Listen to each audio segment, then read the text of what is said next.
àdduna il y a 2 jours tout juste après bi nga ma woowee rek di ma invité muy suñu imam suñu xarit suñu lépp fi ma dëkk quartier Jaxaaw Caali ñëpp xam ko ci dëggoom ci maandoom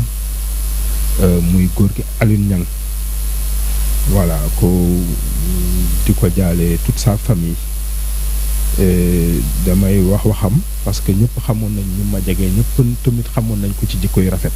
parce que depuis sànq jikko yu rafet ngeen di wax donc c'est une perte pour ñun pour suñu quartier pour aussi mbokkam Jolof yëpp daal loolu laa bëggoon commencer gis nga Der pour répondre ci question boobu question justice su fekkee am na benn mbëbët bu amaloon nit ñi solo bi ñuy def changement en 2024 yaakaar naa ni justice ci la bokk su dul sax priorité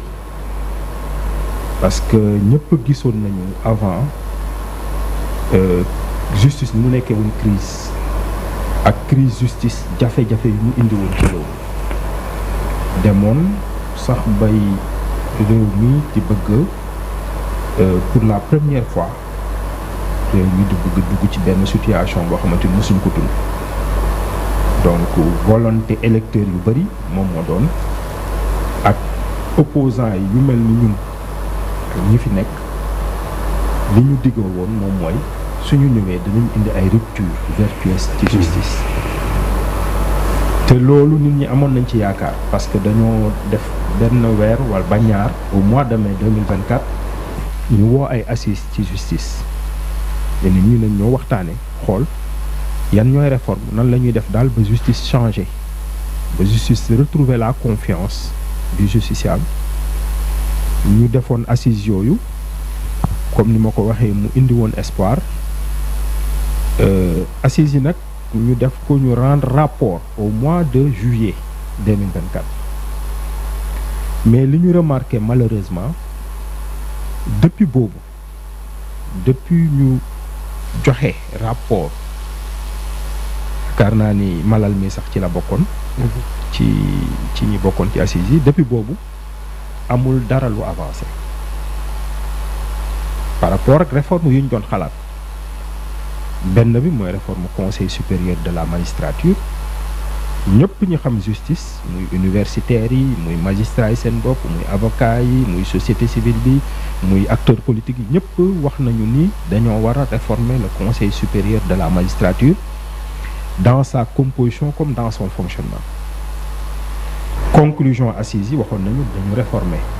au moins dans le fonctionnement d'accord nañ ci dans la composition aussi même su fekkoon nit ñi ñu ngi doon naan ni président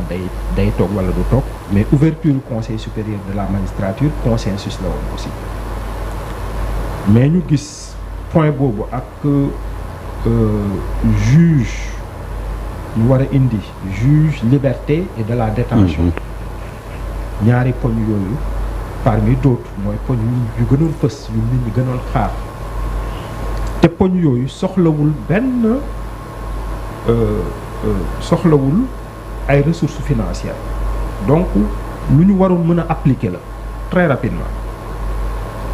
18 mois après le dépôt de presque 18 mois après dépôt rapport boobu ba léegi nii gisuñu benn avancement léegi nag il faudra aussi ñu xool at bii di 2025 justice ni mu ci doxee lan mooy bilan bi ban bilan lañ ci mën a def xam nga souvent dañuy wax justice mais justice pénale rek la ñuy wax te am na la justice constitutionnelle am na la justice administrative lu tax ma koy wax mooy gis nañu taxawaay justice constitutionnelle gis nañ ko fii ci la loi dite interprétative sur l'amnistie gis nañ ci taxawaayu justice constitutionnelle gis nañu tamit justice constitutionnelle mooy conseil constitutionnel taxawaayam ci assemblée nationale bi ñu indee bi président bi mu yónnee kii nu mu tuddati kii wu assemblée nationale règlement intérieur assemblée nationale bi ñu ko indee ba justice constitutionnelle vraiment corrigé ci yu bëree bëri.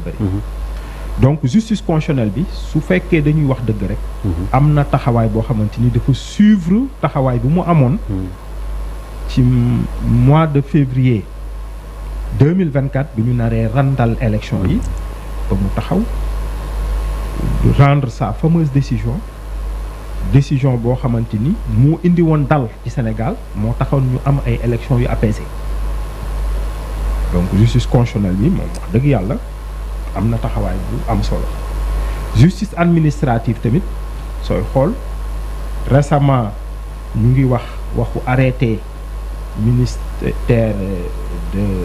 de la communication. mu taxawee di naan yi média ñoom ñoo conforme ak yeneen yi ñoo conformul. la chambre administrative de la Cour suprême ñu annulé décision wu ministère de la communication muy ay décision yoo xamante ni dañ koy saluer mais sooy xool la justice administrative a toujours été comme ça. waaw sooy xool même dans le passé affaire politique yi ñu fi amoon su demee Cour suprême chambre administrative rek day am taxawaay boo xamante ni c'était un peu différent taxawaayu justice pénale bi léegi nag problème justice c'est la justice pénale. La justice n'est pas seulement la justice pénale certes bu rek justice pénale waaye justice pénale pratiquement moom mooy suñu mënee wax moom mooy benn moom mooy daal gën a fësal justice. moom mooy gën a fësal justice les affaires magistrats yi dañ koy bëri wax ne les affaires politiques c'est peut-être 1% wala même moins de leur activité des jugements rendus mais xamuñu ni ces affaires pénales ces affaires politiques moom ci la nit ñi di mën a sukkandikoo pour juger la justice. gis nga yéen seen plateau bi fii ci année 2000 dama koy citer parce que c'était une affaire très symbolique fii la amoon un débat politique justice ñoo arbitrer un débat politique te bu mu arbitrer dañ cee gis jeng parce que ñëpp gis nañu débat yi ni mu demee woon gis nañ yenn waxi fu mu jógee mais bi ñu demee ba àtte dafa am fu mu jógee te loolu lañ fi bëggoon mu jóge fi xam nga dama koy bëri wax défi justice du continuer ci logique am bi mu nekkee woon logique boo xamante ni ay opposants lay jàpp ay membres de la société civile ay journalistes ay chroniqueurs yoo xamante ni dañuy exercer seen liberté mais luy wane dëgg ni justice am na rupture moom moo doon justice ñu ñëw ñu ne ministre ak DG en fonction wala ku bokk ci régime téye nañ la man loolu laa yàgg wax depuis régime Macky Sall nekk fi et malheureusement loolu amagul gis nañ fi ku bokk ci parti présidentiel ñu jàpp ko ñu gis premier ministre jóge fii dem seeti ji ko Rebeuss lendemain bi lu extraordinaire ñu bàyyi ko jox ko liberté provisoire te atteguñ ko sax donc confiance bi bala moo ñëwaat sénégalais yëpp ku nekk opposition bañ suba su fekkee ni am na loo xamante ni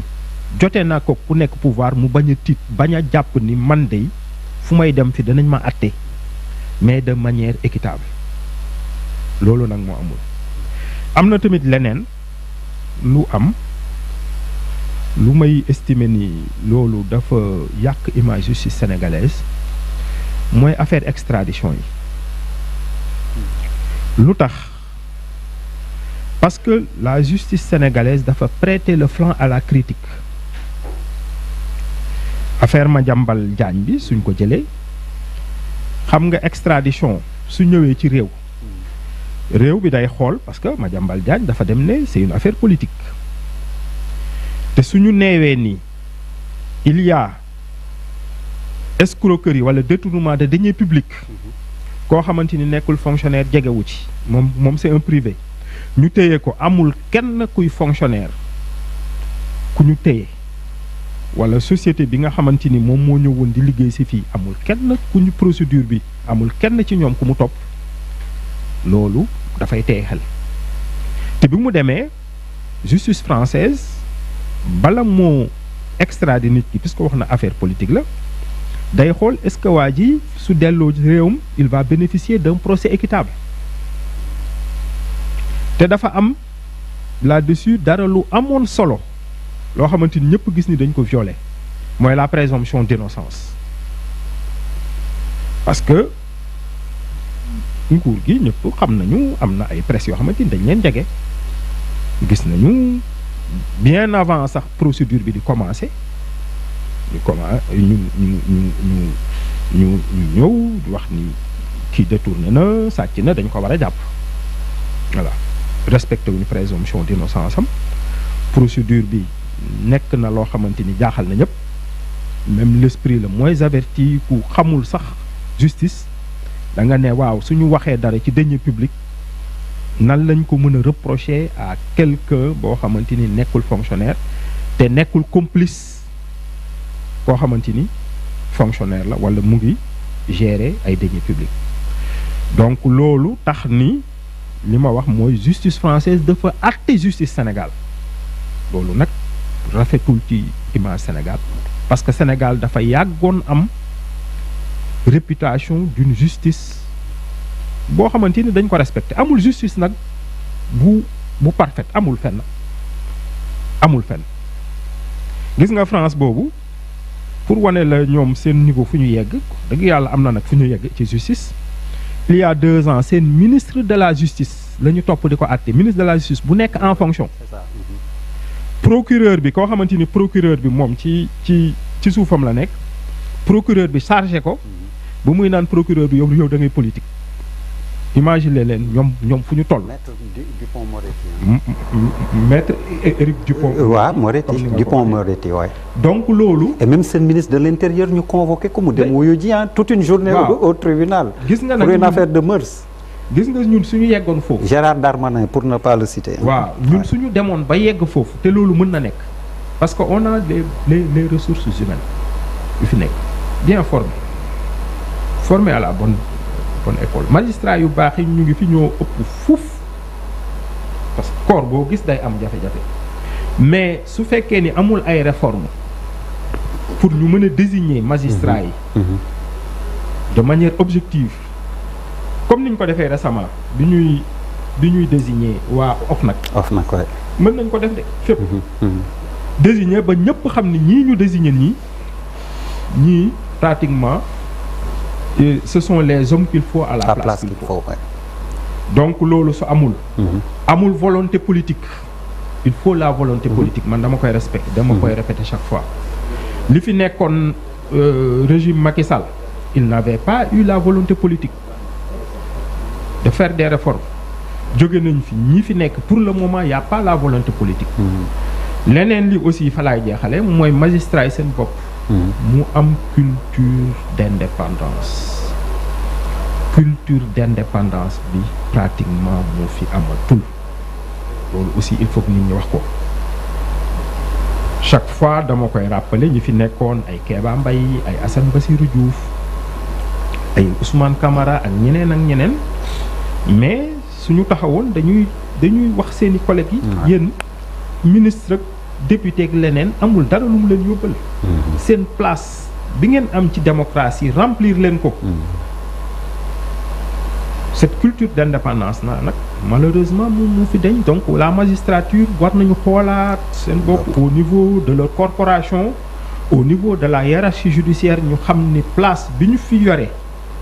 ci démocratie place bi tax en février 2024 ñu rendre décision ba Sénégalais yëpp vendredi la ñu le conseil constitutionnel rendre la décision sur le report des élections balaa ma ko rendre ñëpp jaaxle woon bi mu ko rendre lundi bi ñëpp liggéey dëkk bi ne tekk loolu moom mooy wane place bi justice am et yaakaar naa ni place boobu justice war na ko retrouver. Juge de merci. Babacar Gaye justice année bi loo